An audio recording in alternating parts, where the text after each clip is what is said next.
Some clothes remember their wearers. In the amber shadows of vintage velvet, forgotten lives whisper through silk and lace.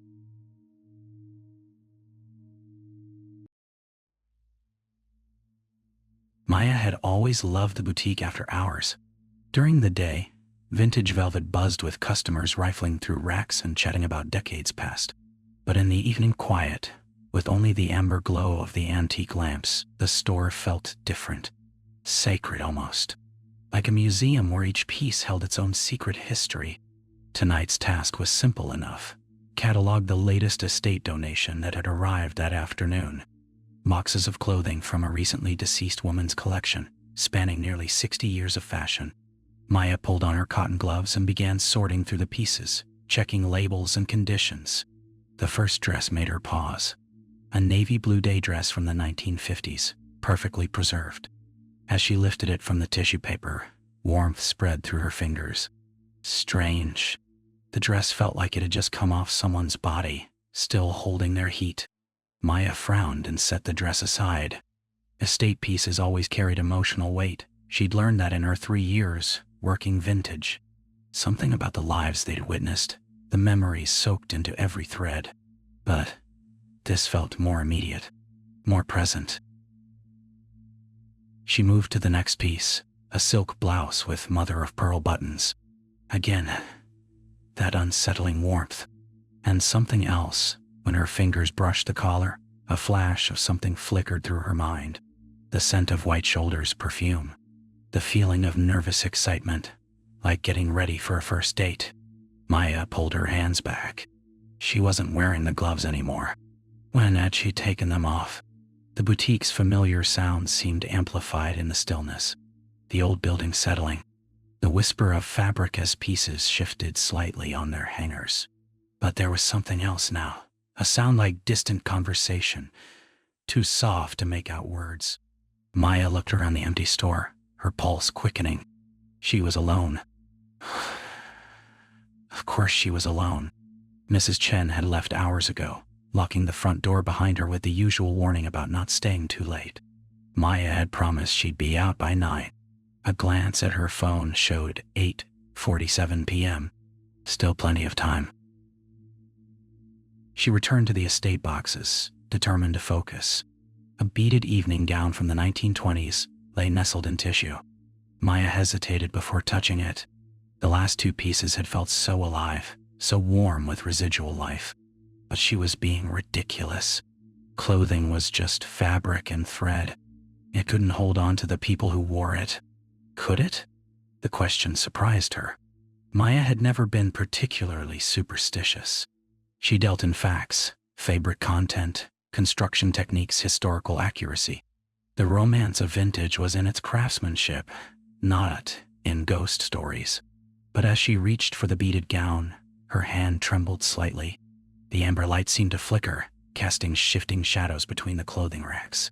And in that moment, Maya could have sworn she heard it. A woman's voice, humming a half-remembered tune from a jazz club that closed decades before Maya was even born. The beaded gown slipped through Maya's fingers like liquid starlight. Without thinking, she held it up to her shoulders, feeling the weight of thousands of tiny glass beads catch the amber light. The warmth was immediate now, spreading up her arms like fever. "You dance with me, sweetheart." Yeah. Maya dropped the dress. The voice had been inside her head, spoken in an accent she didn't recognize. Something from the deep south, honey-thick and long-faded. Her heart hammered as she stared down at the crumpled gown. "It's just your imagination," she whispered to the empty store. But her voice sounded different somehow. Breathier, almost coquettish. She needed air. Maya walked to the front window, pressing her palm against the cool glass. The street outside was empty except for the occasional car passing under the streetlights. Normal. Reeled. She took a deep breath and turned back to the boxes. A wool coat from the 1940s caught her eye. Deep burgundy with brass buttons. Perfectly tailored. Before she could stop herself, Maya was sliding her arms into the sleeves. The fabric embraced her like an old friend's hug. The change was immediate and overwhelming. Suddenly, she could smell cigarettes and coffee, hear the distant wail of air raid sirens. Her chest tightened with a familiar ache, worry for a husband overseas, the constant fear that lived in her bones during those long war years. She found herself standing straighter, her chin lifted with a resilience she'd never needed to develop.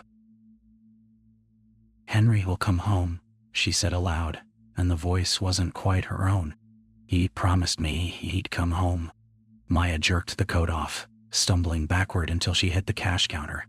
The foreign emotions clung to her like smoke. She could still taste the metallic fear of wartime, still feel the ghost of a wedding ring on her finger that she'd never worn. What time was it? Maya fumbled for her phone. 11:23 p.m. That couldn't be right. She'd only been here for minutes after 8:30. But the timestamp didn't lie, and her legs ached like she'd been standing for hours. She should leave. Pack up the boxes and finish cataloging tomorrow in the safety of daylight and customers. But her eyes kept drifting back to the estate pieces. Each one seemed to pulse with its own inner light, calling to her with whispered promises of lives unlived, stories untold. A cocktail dress from the 1960s practically glowed. Maya's fingers traced the mod patterns as memories that weren't hers flickered at the edges of her consciousness. Go-go boots clicking across dance floors, the Beatles on the radio, the dizzy freedom of being young in London. She was humming, a song she'd never heard before, but somehow knew every word. Her hips swayed to a rhythm that belonged to another decade, and when she caught sight of herself in the antique mirror across the room, Maya barely recognized her reflection. Her hair looked different, teased higher, more voluminous. Her posture had changed too, more confident, more sensual. And her eyes, there was something behind her eyes that hadn't been there before. Other lives, other loves, other losses. "Creepy on the wedding dress," whispered a voice that might have been her own thoughts. "Complete the collection." Ay. The wedding dress hung at the back of the last box, like a sleeping ghost. Ivory silk and French lace, preserved in tissue paper with the careful reverence reserved for sacred things. Maya's hands shook as she lifted it, but she couldn't stop herself. The dress seemed to sing in her grip. She shouldn't. Every rational thought screamed warnings.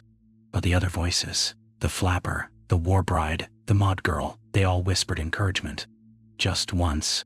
Just to see. Just to feel what it's like to be beautiful on the most important day of your life.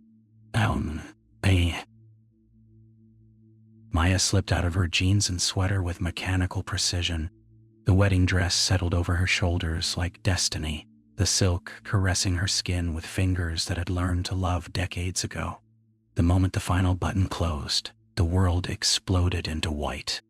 "My name is Catherine Elizabeth Morrison, and today I marry the love of my life."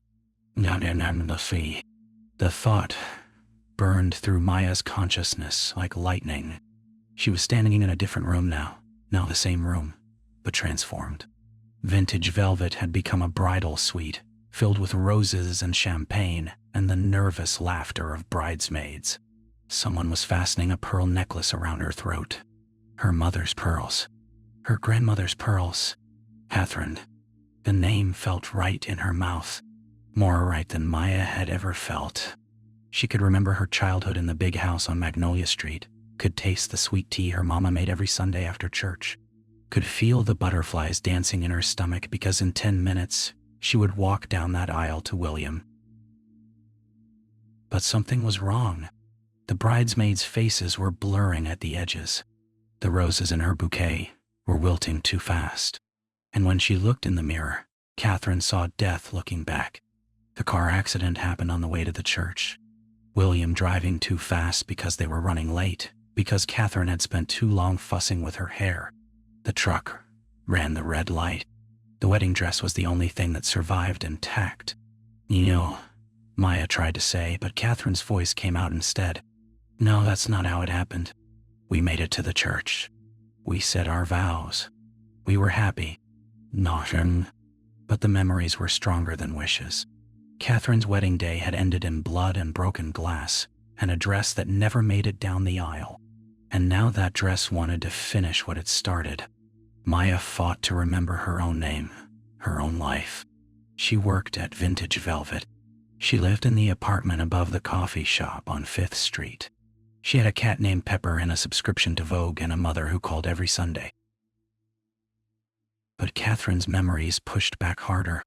The taste of William's kisses, the feel of his grandmother's engagement ring, the dream of babies and Christmas mornings and growing old together in the house they'd picked out on Elm Street. The wedding dress tightened around Maya's ribs like a loving embrace that had turned possessive. She clawed at the buttons, but they wouldn't open.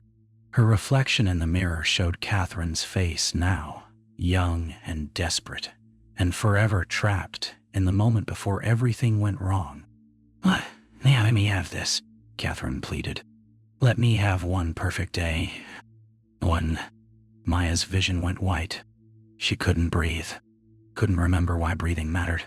She was Catherine Elizabeth Morrison, and she was walking down the aisle at last, and William was waiting at the altar with tears in his eyes.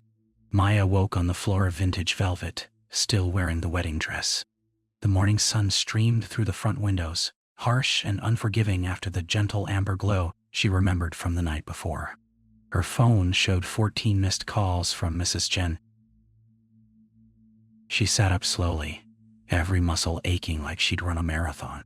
The estate boxes were scattered around her, tissue paper and garments strewn across the hardwood floor. But the wedding dress... Maya looked down at herself. The silk was pristine, as if she'd just put it on. With trembling fingers, she worked the buttons free. Each one released felt like breaking a chain. When the dress finally pulled around her feet, Maya gasped like she'd been drowning. The air tasted different, thinner, less alive. But it was her air again. She dressed quickly in her own clothes, shoving the wedding dress back into its tissue paper nest. Her reflection in the antique mirror looked normal. Maya's face, Maya's hair, Maya's eyes. But there was something different in her expression, a sadness that hadn't been there before, a longing for something she'd never lost. Maya locked up the boutique and walked home in the bright daylight, trying to convince herself it had been a dream. Too much caffeine, maybe, or stress from the upcoming Fashion Week buying trip. People didn't absorb memories from clothing. That was ridiculous. But over the next few days, she noticed things. She caught herself humming songs from the 1920s while making coffee. Her hands moved differently when she cooked, measuring ingredients with the confident precision of someone who'd fed a family through the Depression. She found herself saying "y'all" and "bless your heart" in an accent that belonged to someone else's childhood. Worse were the moments of displacement. Standing in the grocery store, she'd suddenly smell White Shoulder's perfume and feel a flutter of first-date nerves. Watching old movies, he'd remember dancing to big band music at the Starlight Ballroom, even though she'd never been there. The Starlight had been torn down in 1987. 3 days after the incident, Maya returned to work. The estate boxes sat where she left them, seemingly innocent in the daylight bustle of customers and normal business. Mrs. Chen asked no questions about why the cataloging hadn't been finished, just assigned Maya to help customers instead. But during her lunch break, Maya found herself drawn back to the boxes. She told herself she was just being professional, finishing the job she'd started, but her hands shook as she sorted through the remaining pieces. A handbag from the 1930s, a fur stole from the 1950s, a pair of gloves that had danced at debutante balls. Each piece hummed with its own frequency of memory and loss. At the bottom of the last box, Maya found a jewelry case. Inside, a simple gold locket on a delicate chain. When she opened it, two faces stared back at her, a young woman and a soldier in uniform. On the back, an engraving, "I get Catherine and William, forever." Oh, she. Maya snapped the locket shut, but she could still feel it pulsing against her palm like a heartbeat, like a wedding dress hanging in the dark, waiting for someone to finish the story. She knew she should put it back, should walk away and never touch another estate piece again. But Catherine's voice whispered in her mind, sweet as honey and twice as binding. Just try it on. Just once more. Me.